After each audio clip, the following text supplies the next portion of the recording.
Assalamualaikum warahmatullahi wabarakatuh. Waalaikumsalam. Alhamdulillah, nahmaduhu wa nasta'inuhu wa nastaghfiruh wa na'udzu billahi min shururi anfusina wa min sayyiati a'malina. May yahdihillahu fala mudilla lahu wa may yudlil fala hadiya lahu. Wa nusalli wa nusallim ala rasulil karim wa ala alihi wa sahbihi wa man ihtada bi hadihi ila yaumiddin. Amma ba'du. Seorang kiai, seorang imam itu kalau mengeluarkan fatwa tentu tidak main-main. Tentu dia punya alasan yang dia membuat, dan alasan itulah yang membuat dia mengeluarkan fatwa yang terbaik yang dia miliki. Dan tidak menutup kemungkinan apa yang disampaikan itu mungkin masih berseberangan dengan wahyu, apakah dengan Quran maupun dengan hadis. Kenapa demikian? Ya karena keterbatasan.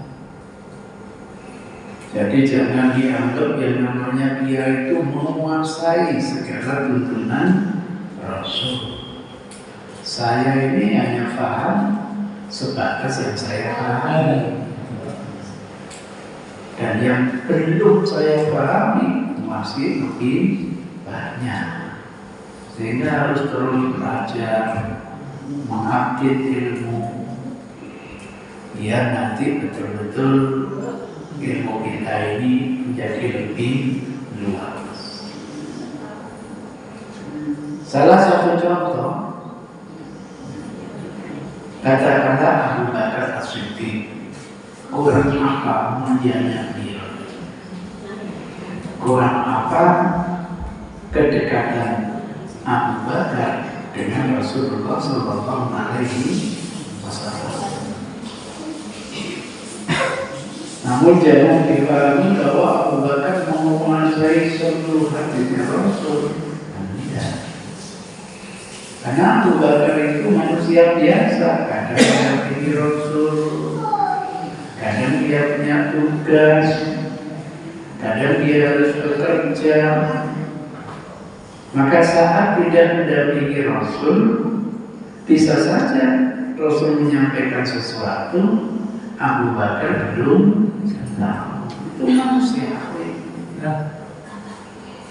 Nah, kalau seorang imam itu belum mendapatkan tuntunan, ditanya tentang sesuatu, kan boleh menjawab dengan ijtihad, menjawab dengan kemampuan nalar. Nah, ketika menjawab dengan ijtihad, ya harus disadari, bisa benar, bisa salah. Suatu hari Abu Bakar As-Siddiq kapasitasnya menjadi khalifah karena Rasul sudah wafat. Ditanya oleh seorang nenek menuntut hak warisnya sebanyak 1/6 bagian.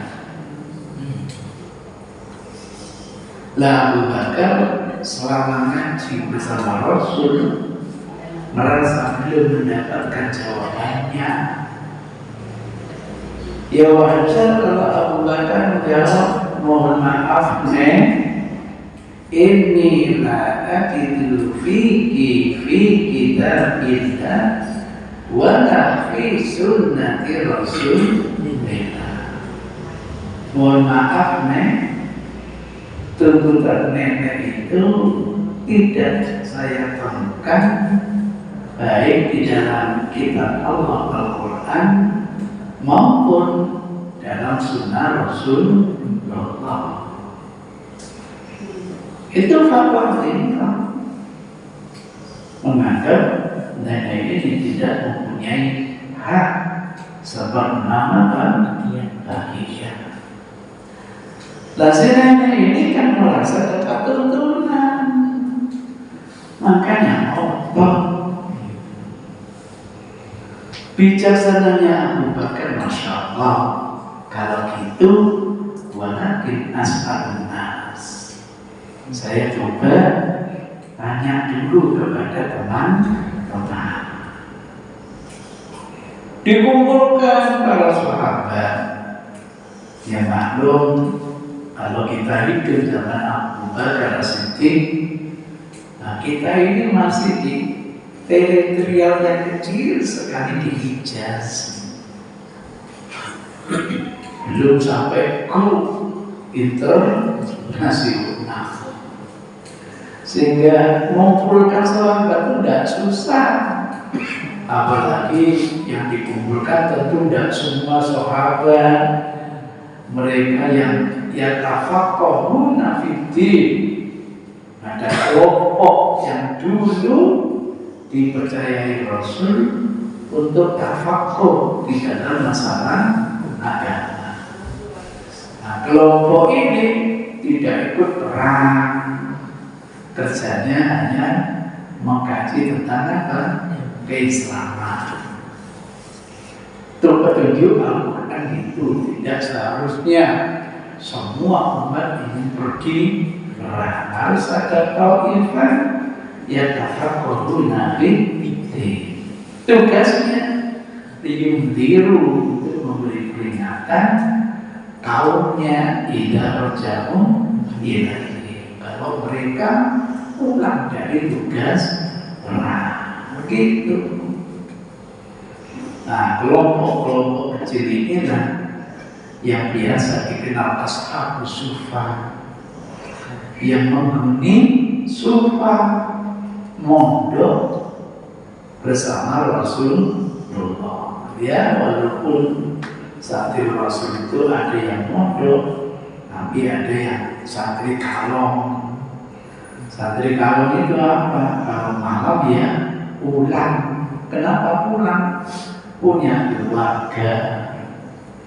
Tapi ya benar-benar keluarga yang masih anak-anak kecil, Abu Sa'id Al-Khudri, Abu Hurairah, anaknya Umar bin Khattab, anaknya Utsman, anaknya Ali, anaknya itu yang kecil-kecil itu mondoknya bersama Rasul.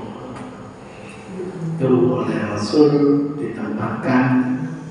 Kalau bapak ibu sekarang pergi haji atau umroh, di belakang rumah Rasul itu ada ke sayap kiri dikit ada tempat yang agak tinggi. Ada tempat yang agak tinggi. Itu dulu pondoknya Rasulullah SAW sampai sekarang. Saya bisa menyaksikan dulu apa enak sebelum rumah Rasul digabung dengan rumah Ali. Dulu itu ada gang. Nah, saya biasanya menghafalkan hadis di belakang pas rumahnya Rasul itu ada bilik kecil, itu tempat tidurnya dua kakak Rasul, Abu Hurairah sama Anas bin Malik sebagai khodannya Rasulullah SAW. Masih ada gang itu dulu. Banyak orang yang mentawafi rumahnya Rasul itu. Jadi tawaf bukan di Ka'bah, tapi tawaf di Raudhah. Sekarang sudah digabung antara rumah Rasul dan rumah Ali. Tidak ada lagi apa gang lewatnya. Itu ceritanya. Dikumpulkan para kader ini, diceritakan kisahnya. Pertanyaannya, ada enggak di antara kalian yang mendapatkan hadis dari Rasul tentang peristiwa atau kasus seperti ini? Dua orang berdiri, Mas Lama berdiri. Saya pernah mendengar dari Rasulullah Sallallahu Alaihi Wasallam. Abu Bakar akhirnya menyadari kalau fatwanya tidak ada itu keliru. Ternyata apa? Ada. Berdasarkan informasi ini kan baru menegakkan hukum sesuai dengan tuntunan. Nah, itu selevel Abu Bakar As-Siddiq. Apalagi selevel Zainuddin MJ sudah terlalu jauh dari Rasulullah. Maka etika ulama itu kalau mengeluarkan fatwa selalu diakhiri wallahu a'lam. Itu wallahu a'lam bishawab. Ini kira-kira saya, hanya Allah yang tahu apa yang benar. Biar panjenengan itu tidak perlu saya yakin benar, perlu ngaji lagi ke tempat orang lain. Siapa tahu ada orang yang lebih mengerti. Begitu menuntut ilmu. Jangan hanya kepada saya belajar, nggak mau belajar kepada yang lain. Ada tidak kelompok seperti itu? Ada. Kalau bukan gurunya, ya. Saya kira dulu itu kenapa biar karena ilmunya tidak mangkul. Ilmunya tidak mangkul berarti tidak sah. Oh, saya kira gitu. Ternyata Anda karena bukan gurunya. Nanti bila ini dan harus siap dengan sana, dengan sini, mengikuti mana yang lebih serap, mana yang lebih mantap. Alladzina yastami'una al-qawla fayattabi'una ahsana. Kok yang lebih mantap waktu ngaji di sana ya bismillah. Ngaji ke tempat lain kok ini lebih mantap ya bismillah. Begitu. Ada kaul qadim, ada kaul apa? Jadi nggak ada masalah. Itu bukan sikap fitrah. Dan selalu mengambil ilmu untuk mencari yang lebih kuat, lebih baik. Kira-kira begitu. Saya sendiri merubah fatwa biasa. Dulu ketika saya ditanya, Ustaz, zakat fitrah itu untuk siapa? Saya jawab, hanya untuk fakir dan miskin. Kenapa saya jawab begitu? Karena saya menggunakan taksis. Memang zakat itu untuk 8 asma, 8 golongan. Khusus zakat fitrah hanya untuk fakir dan miskin. Pertanyaannya, yang bilang khusus siapa? Rasul? Enggak. Itu hasil ijtihad. Ditegur saya. Kenapa?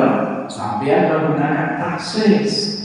Sehingga zakat fitrah itu hanya untuk 2 asma. Hanya 2 golongan. Memang keliru saya di mana? Coba baca hadis lagi. Itu Mu'adh bin Jabal dikirim oleh Rasul ke negeri Yaman. Pesan Rasul, ambil harta itu dari yang kaya, distribusikan kepada yang miskin. Pertanyaannya, apa hanya untuk orang miskin? Apa hanya untuk orang miskin? Tidak. Kelompok fakir, kelompok amil, kelompok mualaf itu tidak menutup kemungkinan masuk dalam distribusi zakat. Itu ceritanya sejak kapan Rasul mengatakan khusus zakat fitrah itu kan ijtihad. menggunakan taksis. Gimana kalau menggunakan skala prioritas? Zakat fitrah itu sudahlah serahkan dulu untuk fakir dan miskin. Kalau ada sisa mungkin untuk sapi nila, mungkin untuk mualah, begitu. Itu namanya skala prioritas.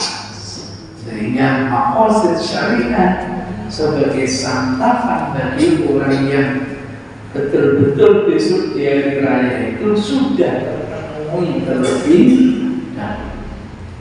Kalau sasaran ini sudah terpenuhi, tidak menutup kemungkinan zakat fitrah itu untuk masjid sisanya. Misalnya begini, itulah proses seseorang di dalam mencari sebuah kebenaran. Umar bin Khattab juga begitu. Masya Allah, Umar itu orang pintar, cepat sekali mengambil tindakan. Biasanya ada nasihat, al-ajalatu minas syaitan. Kesusu itu salah satu dari tipu dayanya apa? Abu Bakar wafat. Kita sekarang dipimpin oleh Umar bin Khattab. Ada yang datang kepada Khalifah ya Amirul Mukminin. Baru Umar yang dipanggil Amirul Mukminin. Abu Bakar tidak pernah dipanggil Amirul Mukminin. Wahai Amirul Mukminin, ada kasus. Apa kasusnya? Kok ada orang yang memotong jari ini, jari ini, jari ini, jari ini, jari ini. Masing-masing diamnya berapa? Masing-masing dendanya berapa? Dia itu artinya apa? Denda karena memotong jari temannya ini, dan ini. Ayo, misalnya yang ditanya sampean, Pak Yai, besaran denda orang memotong jari ini, jari ini, jari ini, jari ini, jari ini berapa? Kalau 5 jari 50 ekor. Ada yang jawab? Misalnya kapasitas panjenengan sebagai Umar bin Khattab orang yang cerdas. Umar menjawab, ya tergantung besar dan kecilnya manfaat. Makin besar manfaatnya, makin besar apa? Dendanya. Makin kecil manfaatnya, makin kecil apa? Dendanya. Pertanyaannya, dari 5 jari ini yang paling hebat jari mana kira-kira? Ayo, telunjuk, ya kalah dengan jempol. Ayo, jari mana ayo? Iyo, Lagi kalah sama telunjuk. Ayo. Jempol kalah sama kelingking. Ayo cari mana yang paling hebat? Kayaknya jari telunjuk. Kok jari telunjuk? Mohon maaf, memberi bimbingan pakai jari telunjuk. Mana pakai jari telunjuk? Masa marah-marah pakai jempol?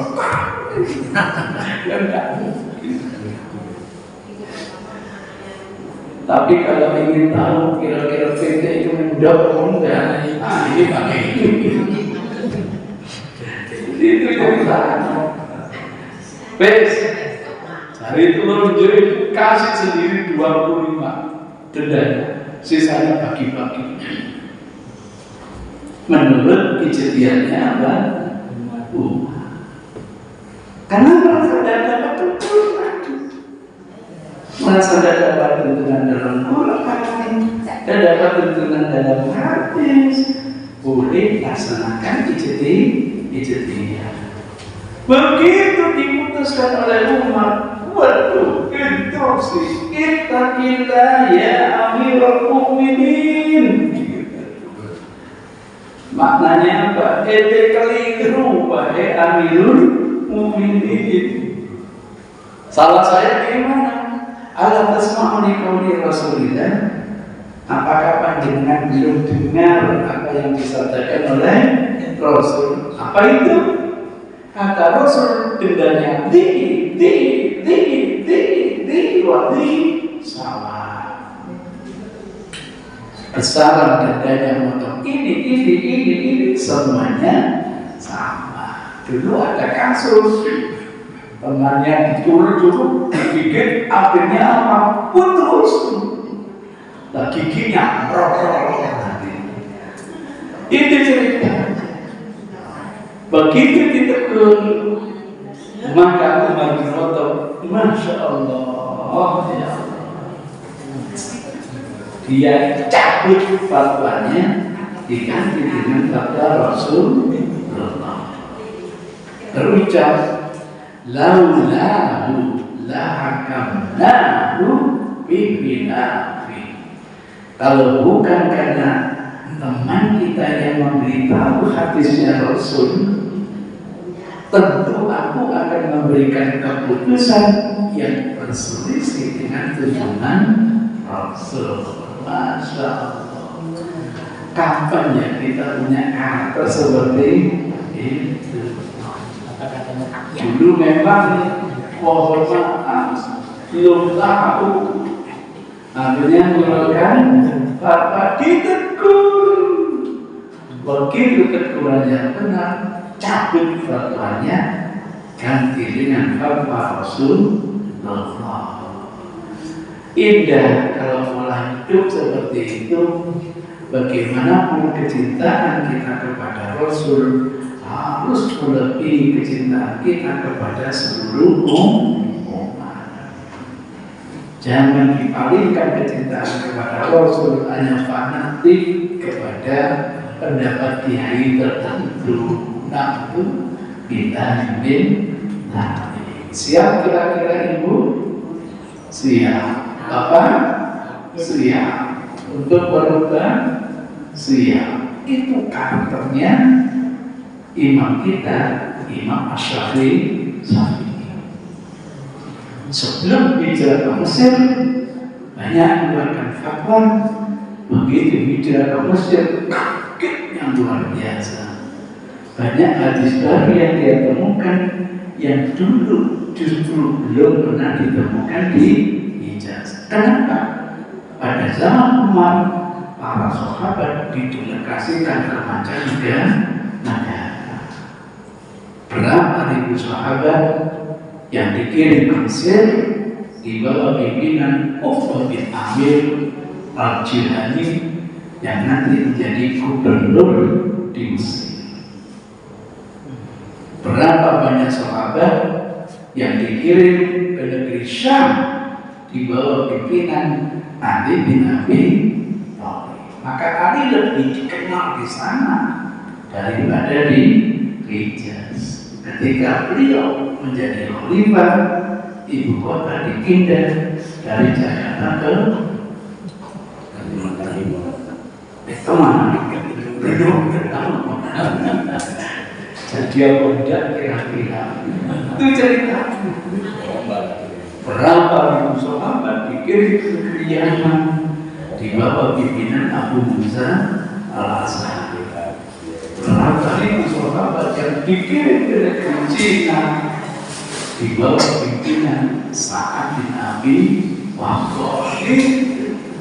Dengan tersebarnya para sahabat, ilmu Rasul itu tersebar, muncullah nanti madrasah hadis di negeri Syam, madrasah hadis di Hijaz, madrasah hadis di Maluku, madrasah hadis di Mesir, madrasah hadis di Yaman, madrasah hadis di Uzbekistan.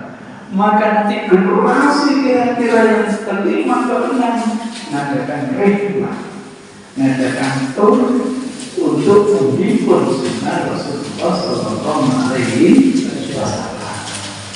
Maka alhamdulillah himpunan itu sudah terverifikasi dengan rapi, sudah diverifikasi. Kita tinggal menikmati hasil jeripaya ulama itu. Ini sebagai pengantar, mungkin ada pertanyaan. Kalau tidak saya tutup.